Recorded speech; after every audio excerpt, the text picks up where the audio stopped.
The refreshed Porsche Macan is a pint-size surprise. It's actually Porsche's best-selling car. Spoiler alert, it's not a car. But this SUV is filled with quality and performance you'd be hard-pressed to find from anyone else except Porsche.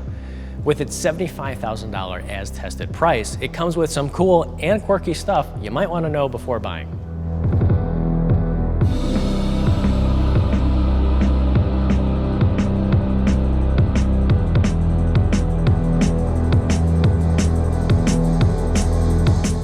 If you plan to use your phone in the Macan, and chances are pretty good you are, you need to know that there are only USB-C outlets in there. So there are 2 in the center storage console, and then there are 2 in the rear console for backseat passengers.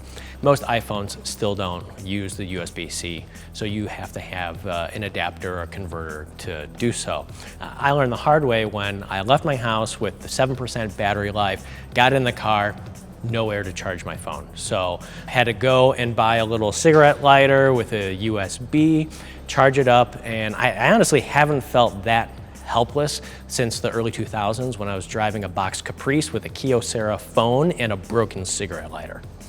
Now my solution got me juice, but I still couldn't plug into the data ports, and that's honestly okay because the 2019 and 2020 Macan with its new touchscreen and media system has wireless Apple Carplay.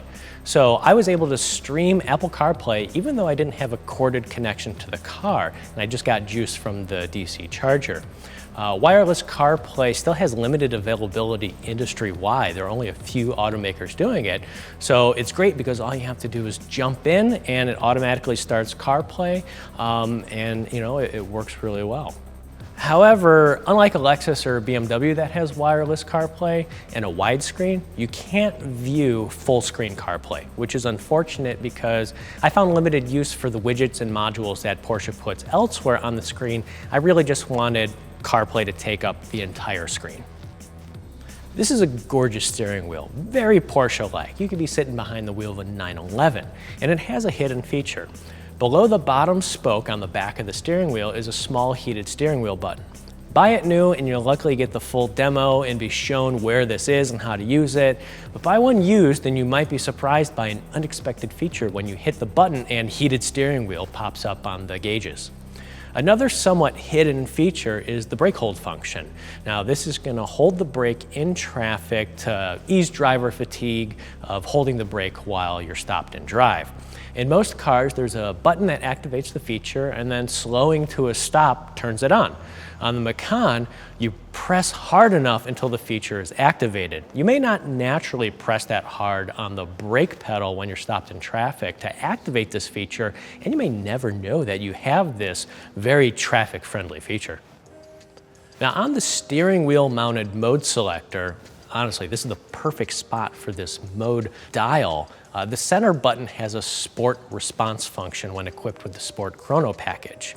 Now this gets you the fancy but otherwise pretty much useless lap timer and clock, but you hit this button, for 20 seconds you get heightened transmission and engine calibration like the most aggressive Sport Plus mode.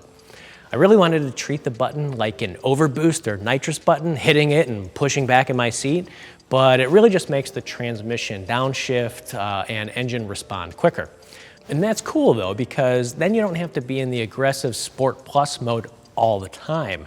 In that mode, the transmission aggressively holds onto a gear, like second gear, engine racing at 5,000 RPM while just driving through your neighborhood. The Macan is a lovely driving car, very enjoyable, but at $75,000, it doesn't have everything you'd expect at this price. Now, even though the fancy key is shaped like a car, you still have to put it in the dashboard and turn to start. There's no start button, there's no proximity keyless entry at this price. To unlock the doors, you have to actually hit a button on the key fob, and that is very prehistoric. Maybe I've been spoiled by $23,000 Toyota Corollas that have this feature, but if you want it in the Macan, it's an $800 option. What this car did have at $75,000 was the optional $2,700 adaptive air suspension.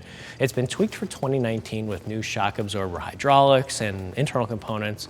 The air suspension varies the ride height based on driving modes, and its base ride height is a little over ½ an inch lower than the fixed height sports suspension. It's got a cool cargo load mode where from the back you can hit a button and the rear end squats to make loading cargo easier. Now it's a suspension that balances ride comfort and handling prowess very well. It doesn't beat you up in the Sport Plus mode, but it's still engaging to drive in comfort settings. Now, of the 3 available suspensions on the Macan, this is the most performance-oriented one. All right, speed round. The new engine has a single turbocharger mounted between the V of the engine versus 2 on the outside, and it makes a few more ponies and torques than the last one, but it's largely the same driving experience as before. Launch control. Now, launch control in a dual clutch transmission car with all-wheel drive is something to experience. On this car, it revs up past 5,000 RPM, dumps the clutch, blasts 60 miles an hour in 4.9 seconds. All right, it has a real gear selector instead of a goofy push button dial or flappy thing. Great, traditional, very easy to use. One thing I think the Macan needs is more exhaust volume. It sounds good, it's got a great tone.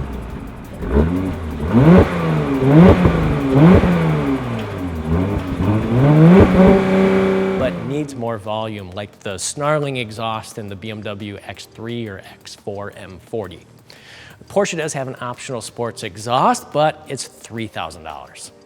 And pretty much everything's expensive on the Macan. But if you don't need the space of a larger SUV, then the S oddly seems worth it.